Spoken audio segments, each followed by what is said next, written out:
Buenas noches, hermanos y hermanas. Ahora vamos a finalizar el capítulo número 5 del libro de los Hechos. Eh, Hemos venido ya por varios devocionales reflexionando sobre el tema de la iglesia. El tema de la iglesia es un tema muy amplio, que no vamos a agotarlo también con el libro de los Hechos. En el libro de los Hechos se da el inicio de todo eh, el proceso que fueron llevando primeramente la comunidad de discípulos de Jesús en Jerusalén, con la experiencia del Espíritu Santo. Y lo del Espíritu Santo es determinante para todo el proceso este de la organización y conformación de lo que siglos después va a llamarse iglesia. Luego hay, en todo esto de la historia de la iglesia, hay altos y bajas, ¿verdad? Eh, Hay también una serie de acontecimientos que van perfilando a la iglesia de una manera y va abandonando otras cosas. A través de la historia, la, la- toda historia no es lineal, ¿verdad? Ni evolutiva solamente, sino que es todo un proceso de desarrollo que, como decía antes, tiene altas y bajas y tiene avances y retrocesos, aciertos y desaciertos la iglesia.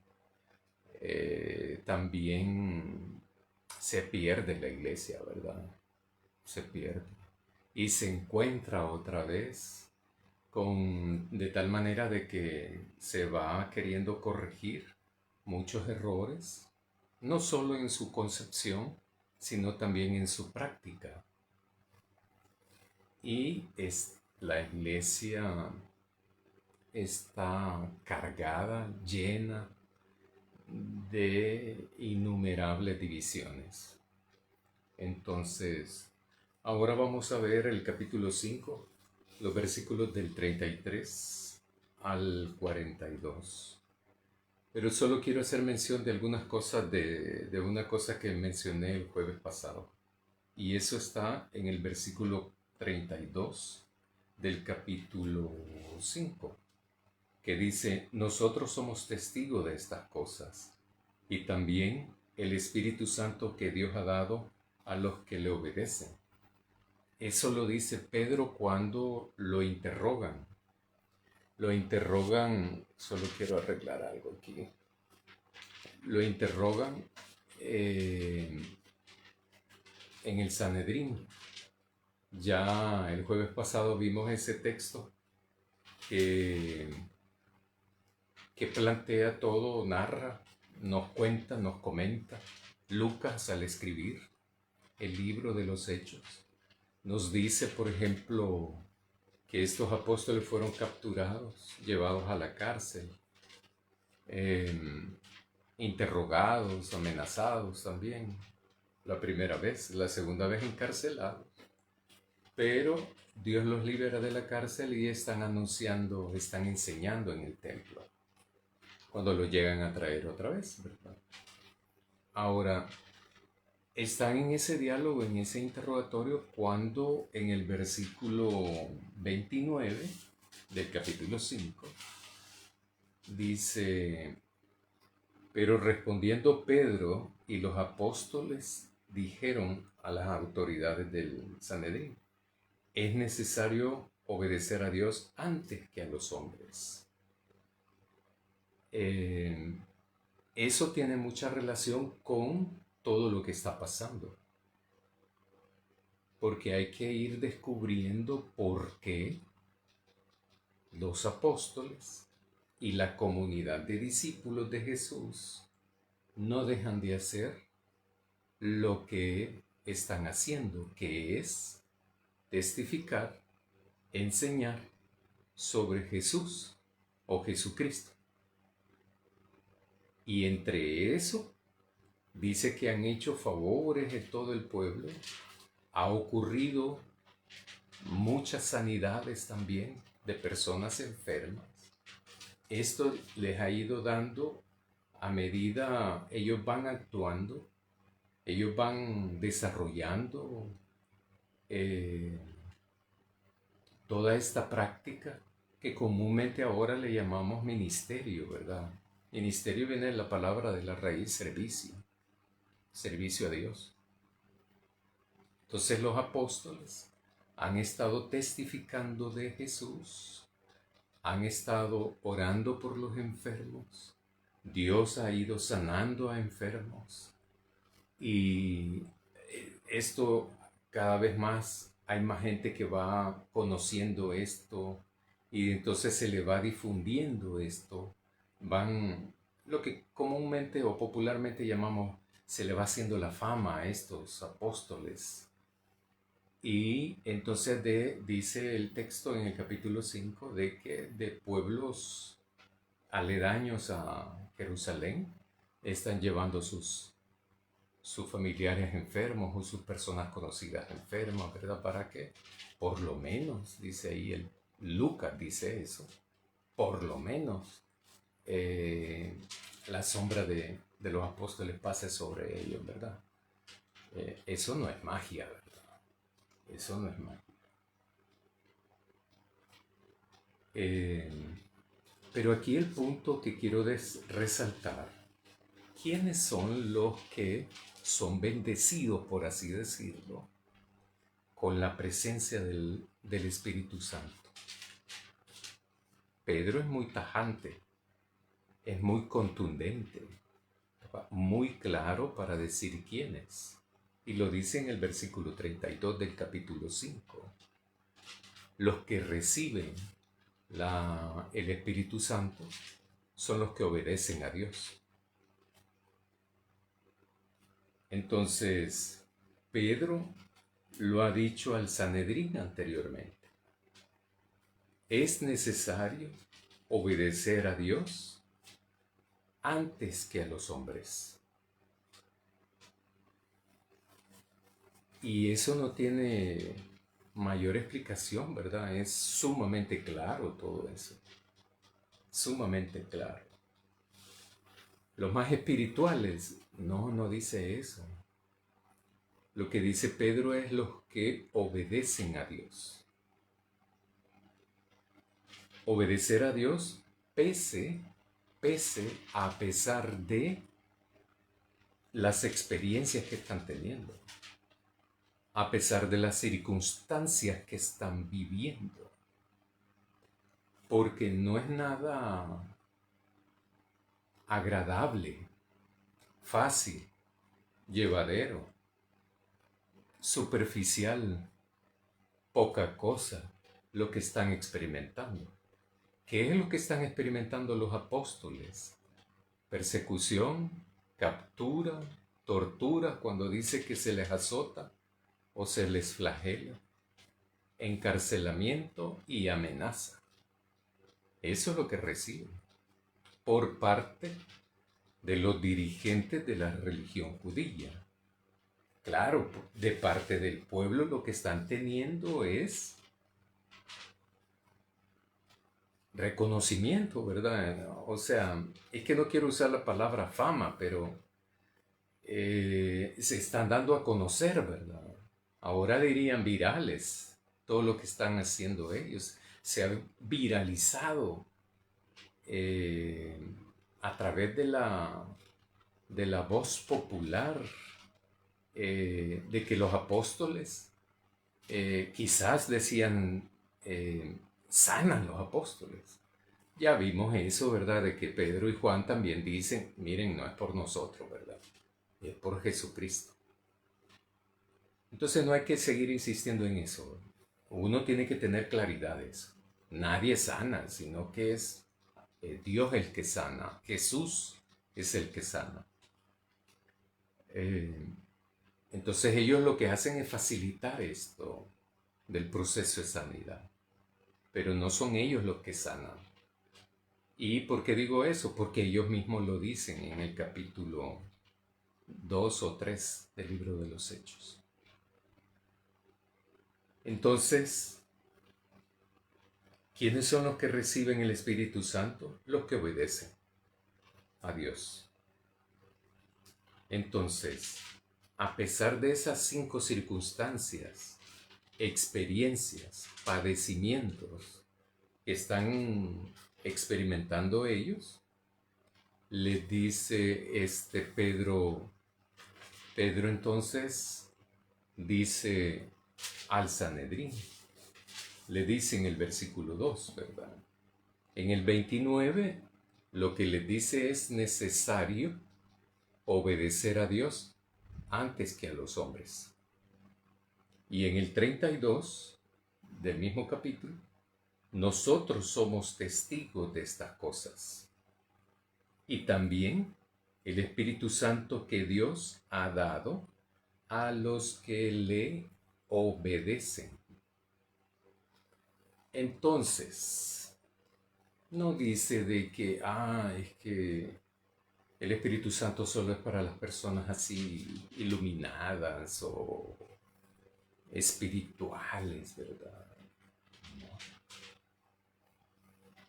Porque aquí, y el Evangelio es claro también, Jesús cuando habla en el Evangelio, en las 4 versiones es igual, de que Él viene a obedecer a su Padre, a hacer la voluntad de su Padre. Entonces, lo que nos comparte Lucas en este capítulo 5 es que Pedro dice, nosotros somos testigos de lo que ha pasado en el versículo 30 y 31, que es el discurso de Pedro que lo vimos el jueves pasado. Entonces, el Espíritu Santo, Dios lo da a los que le obedecen. Entonces uno puede pensar, ¿verdad? ¿Y cómo puedo hacer para que Dios me dé, me bautice, me llene, me bendiga con su Santo Espíritu? Obedecerle. Solamente obedecerle, ¿verdad? Obedecer a Dios, hacer la voluntad de Dios, cumplir con la voluntad de Dios, son fundamentales para ser bendecidos entonces con la presencia del Espíritu Santo. Entonces, ¿y quiénes son los que obedecen a Dios? Los que creen en Él, obviamente, ¿verdad? Los que creen en Él. Pero también los que creen, para ponerlo así completo, los que creen en Jesús y Dios, porque es lo mismo. Los que obedecen a Jesús y a Dios. Los que hacen la voluntad de Jesús y la voluntad de Dios.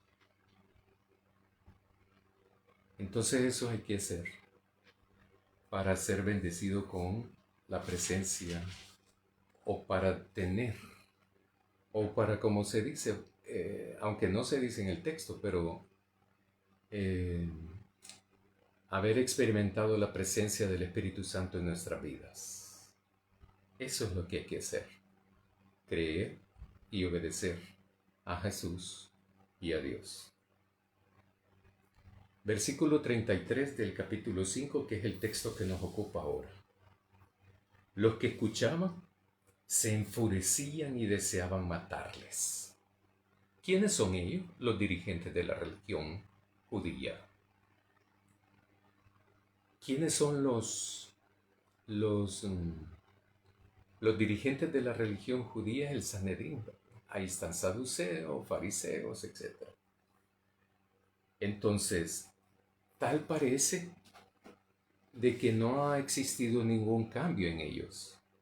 Lo mismo hicieron con Jesús. Pedro se los ha dicho ya 3 veces. En los 3 discursos se los ha dicho Pedro. de que fueron ellos, pero también con la complicidad de parte del pueblo también. Eso ahí está y ya lo hemos estudiado, ¿verdad? Entonces, Pedro lo que dice es eso. Entonces, Lucas nos escribe en el versículo 33 que estos religiosos, que estos dirigentes de la religión judía se enfurecen de tal manera que desean matarlos a los apóstoles. Versículo 34.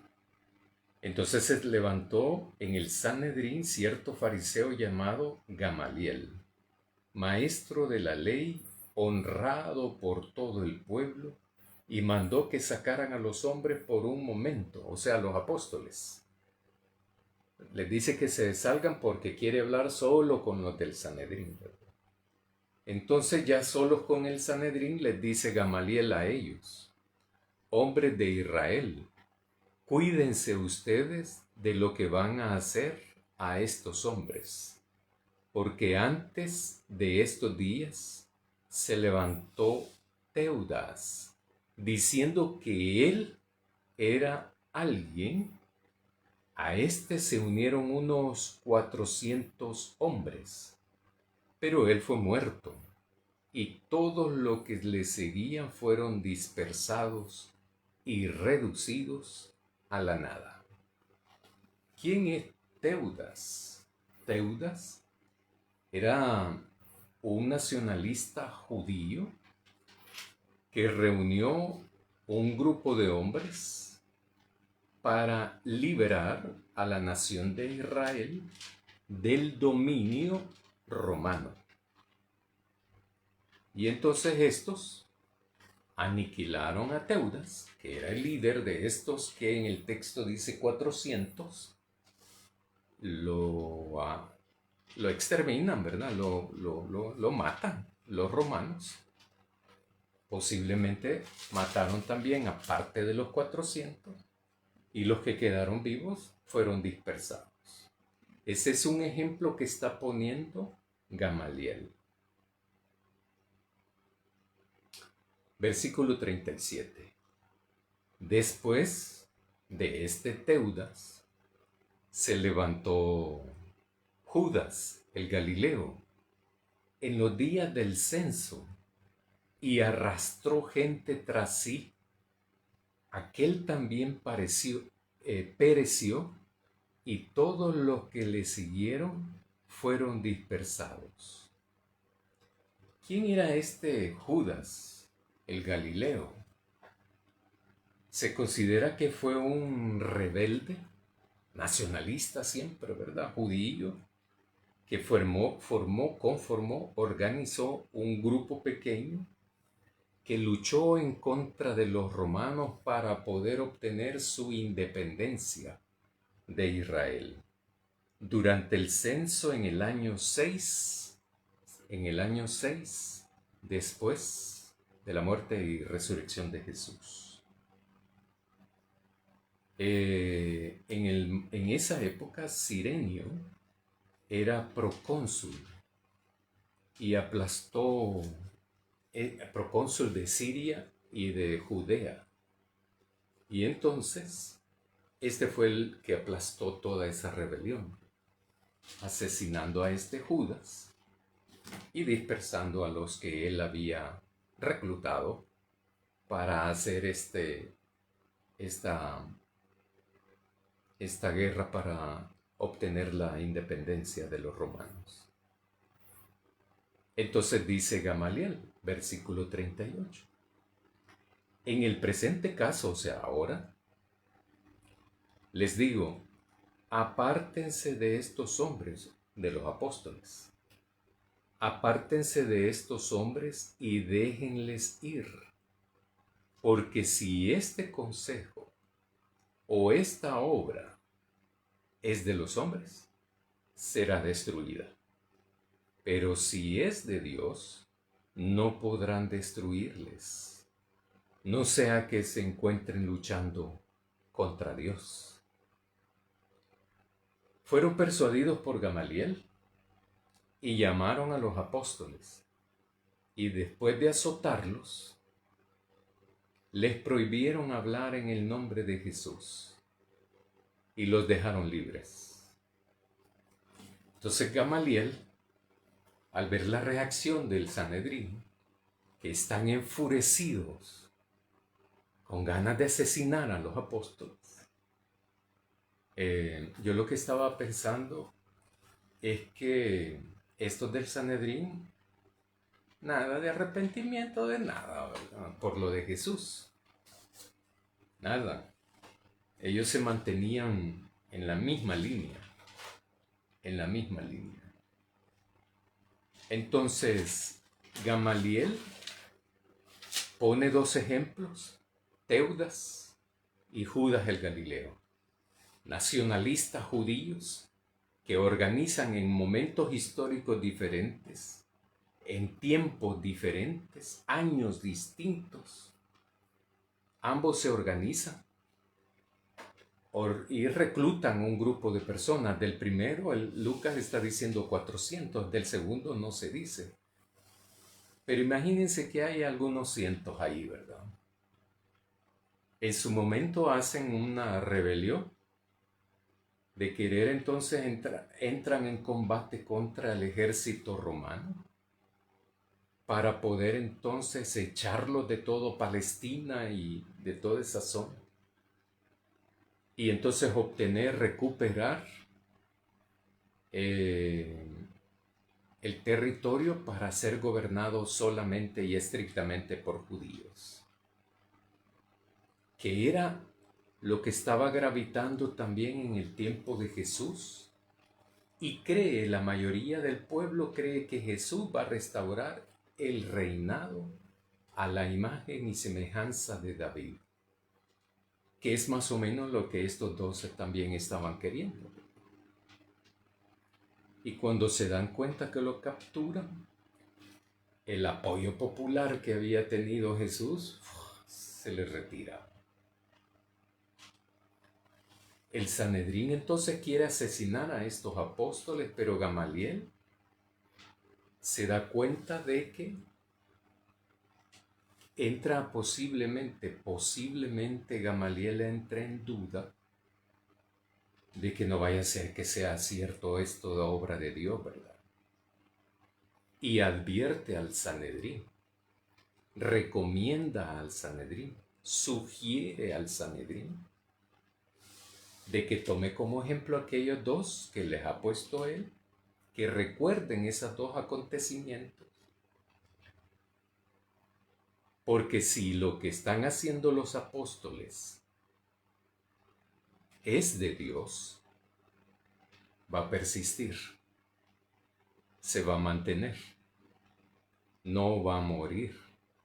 Todo ese esfuerzo, ese movimiento, ese servicio, ese ministerio que están desarrollando los apóstoles, en otras palabras.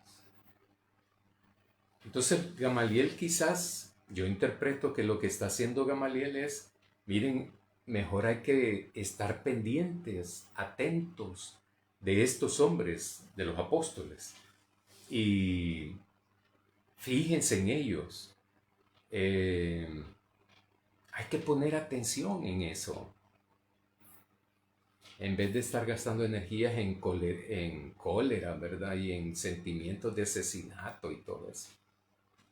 Mejor hay que estar atento. No vaya a ser, dice Gamaliel, no sea que nos encontremos luchando en contra de Dios. Entonces, la respuesta del Sanedrín a Gamaliel es que si los persuade, ¿verdad? Los persuade. Aunque sabemos, ¿verdad?, más o menos cuánto dura la persuasión. No es eterna. Y eso da pie para meterse a estudiar otras temáticas. La respuesta entonces del Sanedrín es que, de acuerdo, a Gamaliel. De acuerdo. Mandan a llamar a los apóstoles. Y ahí van los pasos.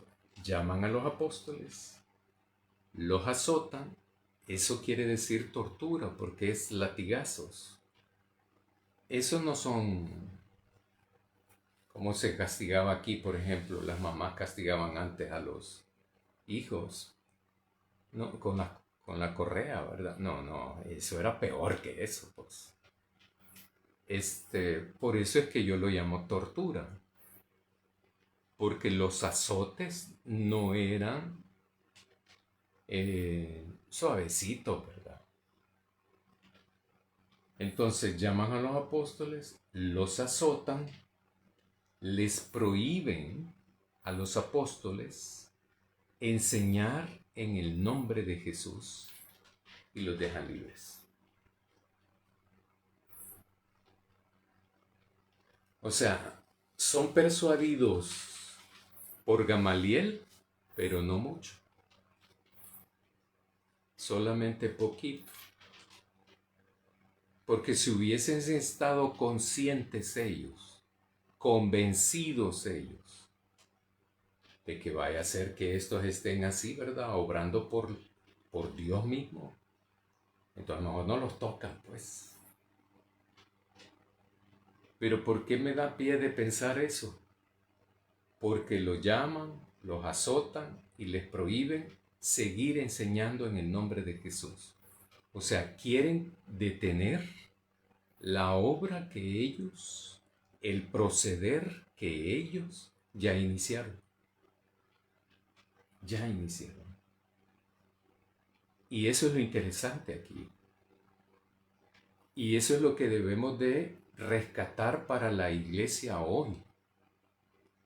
Porque eso no tiene solo que ver con el pasado, sino tiene que ver con el pasado, con ese momento histórico, pero también tiene que ver con nuestro presente y con nuestro momento histórico.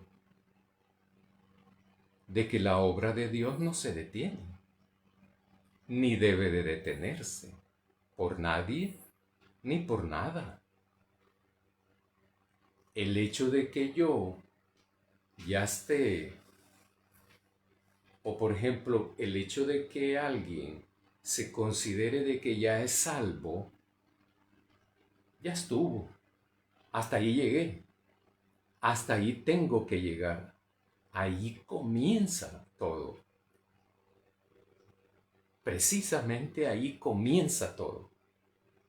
Cuando uno hace el compromiso con Jesús, comienza todo. Inicia todo ese proceso. Y por eso es que el libro de los Hechos es estratégico para desarrollar actualmente los ministerios, las prácticas, lo necesario para poder continuar con la obra. Todo lo que Dios nos ha llamado a hacer es testificar de Él. ¿Por qué voy a testificar yo?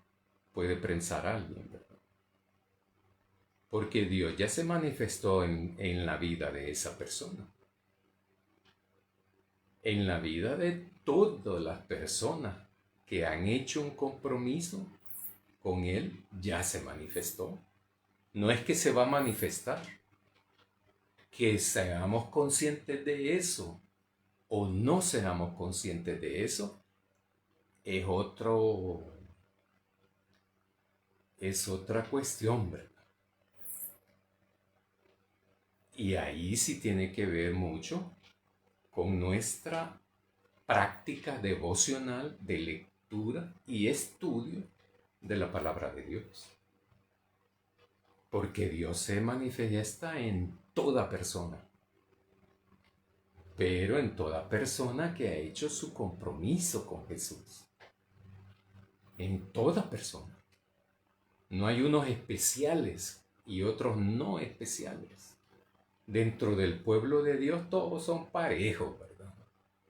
Ahí no hay acepción de personas ni jerarquización de nada, ¿verdad? Pero entonces, así reacciona el Sanedrín frente a la propuesta de Gamaliel.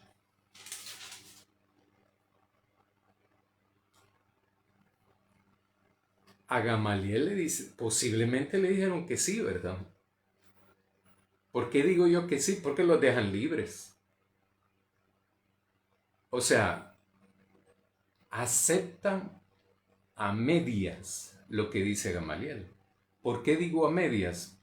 En parte sí porque los dejan libres y en parte no porque los azotan y también les prohíben seguir enseñando. ¿Cuál es el miedo? ¿Cuál es el miedo? ¿Qué es lo que está debajo? ¿A qué le teme el Sanedrín? ¿A qué le teme el Sanedrín? A que estos, o por medio de estos,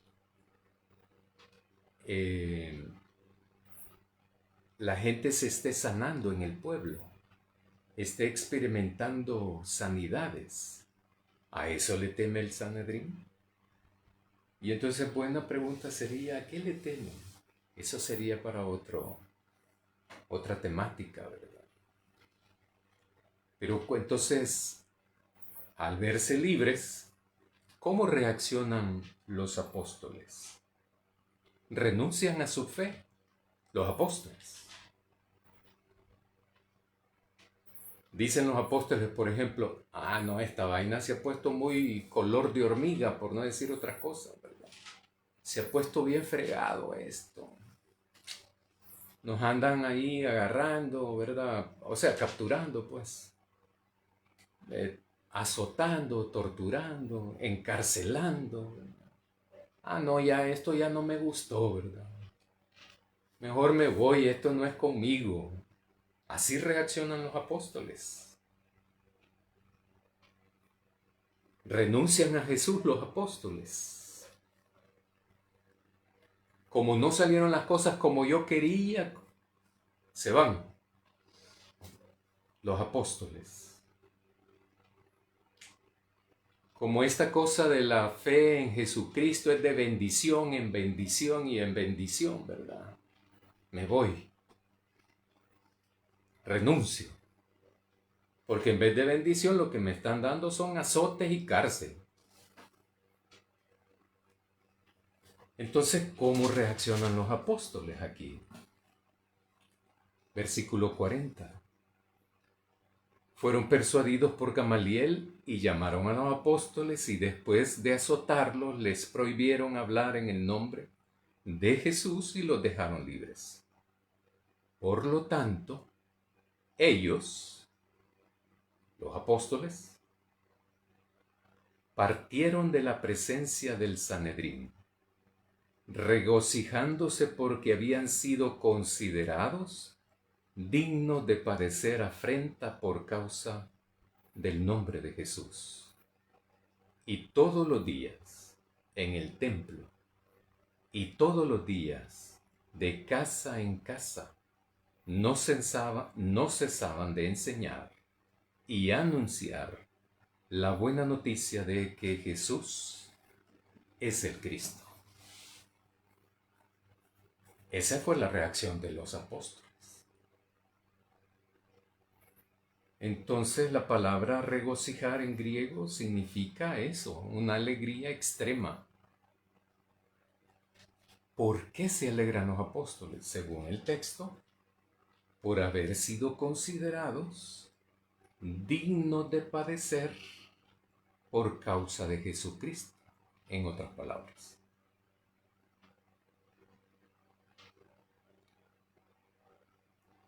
Y entonces uno se pregunta, ¿verdad? Bueno, yo me pregunto. Jesús lo que les dijo es que el Espíritu Santo les va a dar poder para ser testigos en Jerusalén, Judea, Samaria, etcétera, etcétera.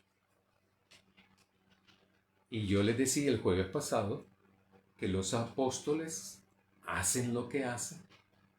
Es toda una cuestión de fe, ¿verdad? Ya vimos eso anteriormente, en jueves anteriores, que tienen toda una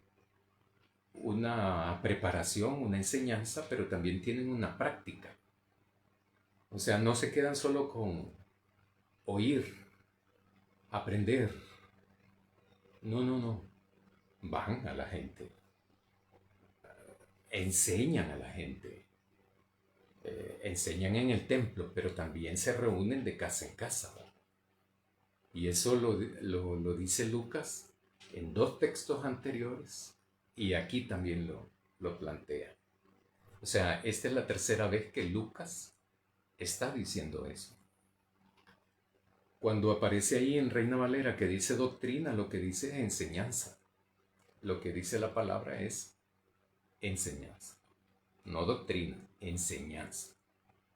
Entonces, ellos no solamente aprenden, sino que también enseñan en el pueblo.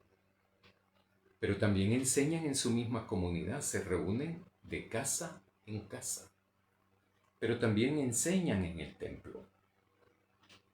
Y enseñan en el nombre de Jesús.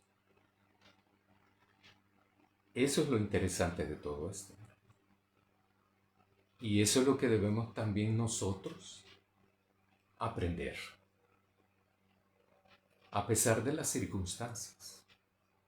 Todavía no estoy calificando las circunstancias, ¿verdad? Porque hay otra gente que cuando le va bien en la vida, se va de la iglesia. Y entonces, yo he conocido casos de que miembros de la iglesia, de otras iglesias, los invitan y le dicen, fíjese que lo que pasa es que ahorita no me queda tiempo, ¿verdad? No me queda tiempo. Y es cierto por los horarios, ¿verdad? Pero lo que pasa es que ya no tienen nada que ver. Ya no hacen ninguna vida, no tienen una vida en comunión con Dios, aunque no vayan a la iglesia. También es importante pensar de que a veces, cuando me va mal, también me retiro de la iglesia y me retiro de Dios. En ese sentido, hay personas que no importa si le va bien o si experimenta alguna problemática o le va mal, pues no importa si le va bien o le va mal, siempre se van. Entonces ahí sí es bien revelador, ¿verdad? Para mí sí es bien comprensible, pero ¿qué tiene que ver Dios con eso? En el versículo 42 dice, y todos los días en el templo y en la casa, de casa en casa, no cesaban de enseñar y anunciar la buena noticia de que Jesús es el Cristo, o sea, el Mesías, el Redentor, el dador de la vida, etcétera, etcétera, etcétera. Eso era lo que enseñaba. Eso era lo que enseñaba. Era suficiente para poder vivir una vida de acuerdo a la voluntad de Dios. Porque hay que acordarse lo que he dicho anteriormente, así comencé, ¿verdad?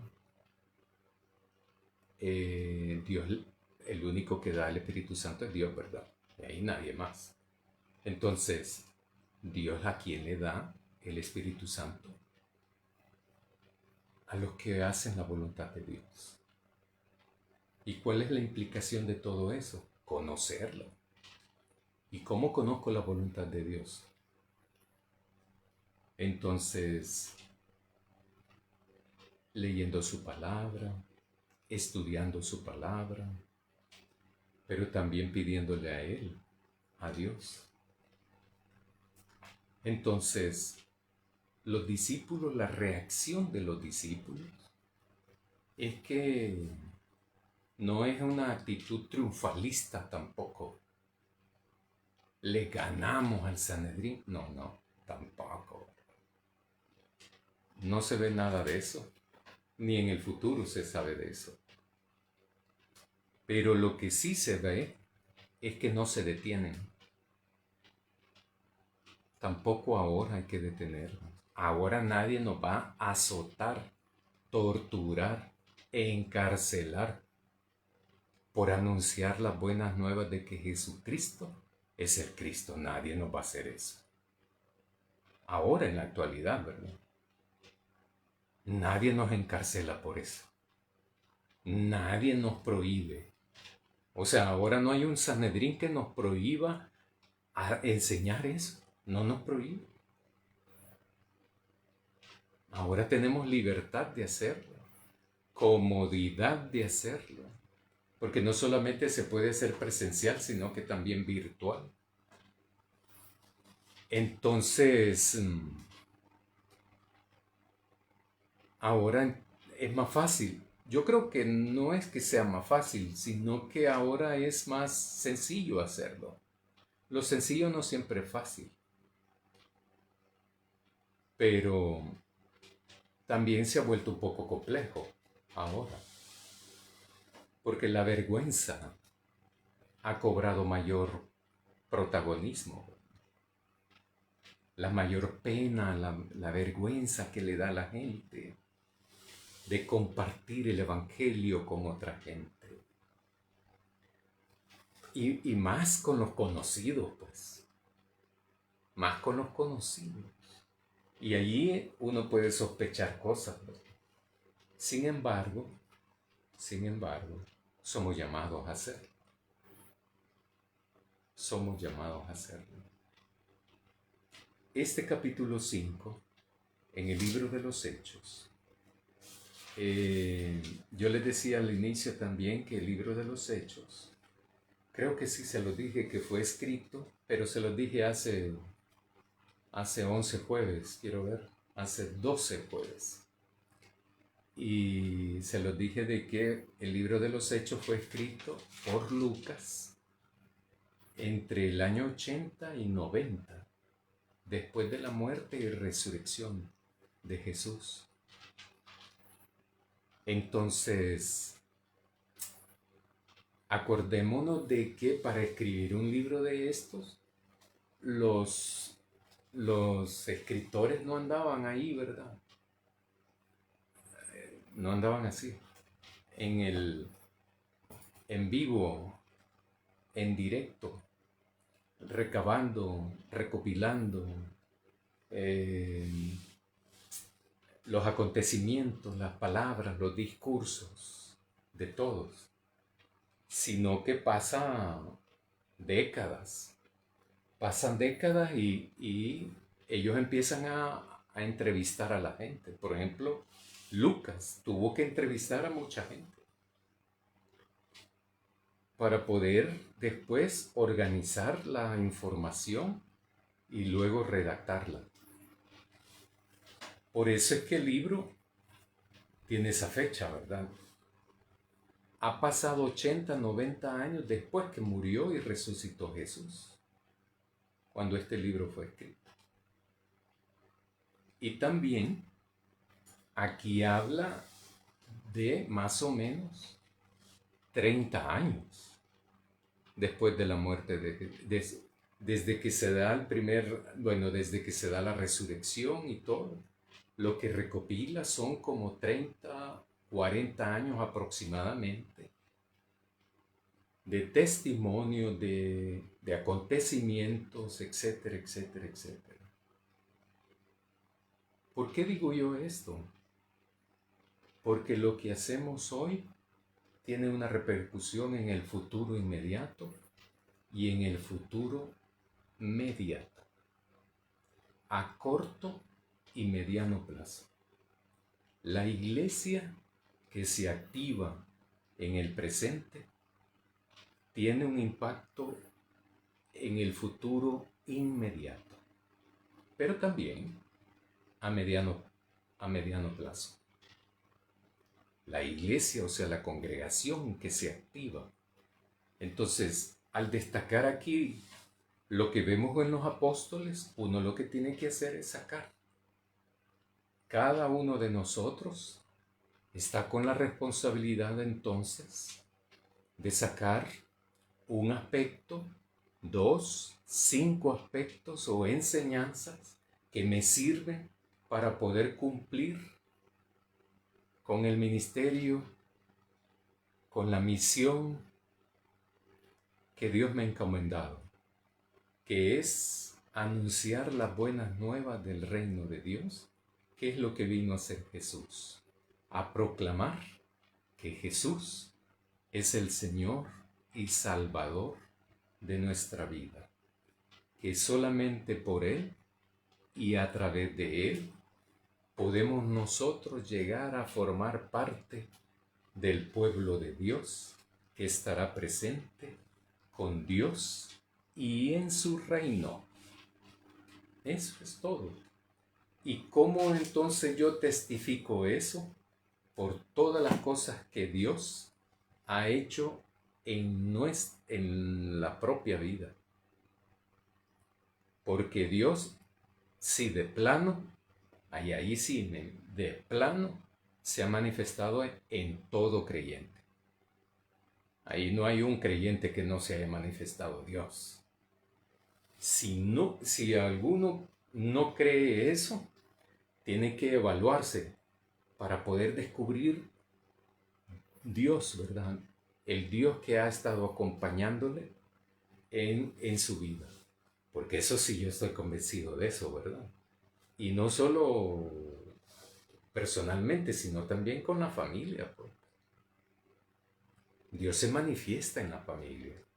Dios se manifiesta en cada persona, en cada creyente, en cada discípulo, en cada cristiano que mantiene su fe en Él, su esperanza en Él y su amor en Él también. Y como uno tiene fe, esperanza y amor, le es más fácil testificar de Él, ¿verdad? Es fácil. O sea, es viable de hacer todo eso. Eso se sale, sí, ¿verdad? Uno no tiene que utilizar palabras rebuscadas, rimbombantes, ni nada de eso. No. Uno solo cuenta qué es lo que Dios ha hecho en la vida de cada uno de nosotros. Hermanos y hermanas, hay que descubrir en el ejemplo de los apóstoles un ejemplo que nos puede resultar suficiente, inspirador, que nos pueda animar para continuar la tarea que tenemos, porque sí tenemos tarea que hacer, de convertirnos en testigos de Jesús, discípulos de Jesús, que anuncian, proclaman y enseñan de que Jesús de Nazaret, Jesucristo, es el Cristo, el Mesías, el Redentor de este mundo, pero también el único y suficiente Señor, pero también Salvador. Oremos, hermanos y hermanas. Querido Dios, te damos las gracias. Te agradecemos porque a través de los apóstoles que vivieron en esta época, podemos comprender el compromiso, el amor, la dedicación y la entrega de cada uno de ellos para el engrandecimiento de tu reino, para la difusión de tu enseñanza, porque ellos se consideraron herederos de las enseñanzas y de la práctica de Jesús. Así también nosotros ahora deberíamos de continuar ese mismo ejemplo, continuar esa misma mística, espiritualidad, fe y compromiso, al igual que los apóstoles. para poder entonces considerarnos herederos de la enseñanza de Jesús, pero también de la práctica de Jesús. Ayúdanos, Señor, a hacerlo, y te lo agradecemos en el nombre de Jesús. Amén. Buenas noches, hermanos.